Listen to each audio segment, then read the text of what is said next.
আজি এজন খুৰা লগ পালো, মুক্তা খুৰা, আমাৰ সকলোৰে মৰমৰ ভাইটি চিৰঞ্জীৱ কাশ্যপৰ দেউতাক হয়, আমাৰ ৰিলেটিভে হয়। তো তেওঁ আজি বহুত দিনৰ মূৰত লগ পালো। এটা আমাৰ গাঁৱৰ ওচৰতে এটা প্ৰকল্প এটা নতুনকৈ গঢ় লৈ উঠিছে চিৰঞ্জীৱ আমাৰ কাশ্যপ ভাইটিৰ উদ্যোগত। আমাৰ জেঙেৰাজাৰ গাঁও, ওদালগুৰি জিলাৰ অন্তৰ্গত জুবিন দা খুৰণিত এটা জুবিন লেণ্ড বুলি এটা প্ৰকল্প এটা ধুনীয়াকৈ আৰম্ভ কৰা হৈছে।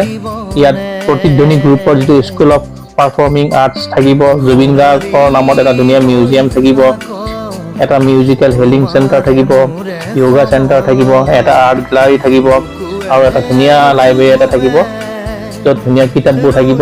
আৰু ইয়াতে এটা নেচাৰেল লুক দিয়া হৈছে, ধুনীয়াকৈ চাংঘৰবিলাক বনোৱা হৈছে যাতে অকণমান খন্তেক আহি জিৰণি ল'ব পাৰিব। আৰু ইয়াত বিভিন্ন ধৰণৰ গছৰ পুলি ৰোপণ কৰা হ'ব, বিশেষকৈ নাহৰ গছ জুবিন দাৰ আটাইতকৈ প্ৰিয়, তাৰ বাবে বিভিন্ন ধৰণৰ গছৰ পুলি আনি থৈ দিয়া আছে। ইয়াতে গছ ৰোপণ কৰা হ'ব, ইয়াতে জিৰণি ল'বৰ কাৰণে আপোনালোকে আহিব পাৰিব আৰু জুবিন দাক পূৰণ কৰিব পাৰিব। তাৰ কাৰণে আমাৰ গাঁৱৰ ল'ৰা ছোৱালীবিলাকে ধুনীয়াকৈ কাম কৰি আছে আৰু কেইদিনমানৰ পিছত ইয়াৰ আৰম্ভণি হৈ যাব। তাৰপিছত ইয়াতে আৰু 2 বছৰ বা 3 বছৰ পিছত এটা ধুনীয়া প্ৰকল্প এটা গঢ় লৈ উঠিব। আপোনালোকে ইয়াতে আহি সময় কটাব পাৰিব, বেছি দূৰ নহয়, আমাৰ ওদালগুৰি জিলাৰ অন্তৰ্গত জেঙেৰাঝাৰ গাঁৱত এই প্ৰকল্পটো জুবিন লেণ্ড নামেৰে এটা প্ৰকল্প আৰম্ভ হৈ আছে। কাম তীব্ৰ গতিত চলিয়ে আছে। এতিয়া ইয়াতে চাকি কিছুমানো আনি থৈ দিয়া আছে, জুবিন দাৰ সমাধিস্থলৰ পৰা এইবোৰ চাকি অনা হৈছে, এইবোৰ আমাৰ মিউজিয়ামত ৰখা হ'ব।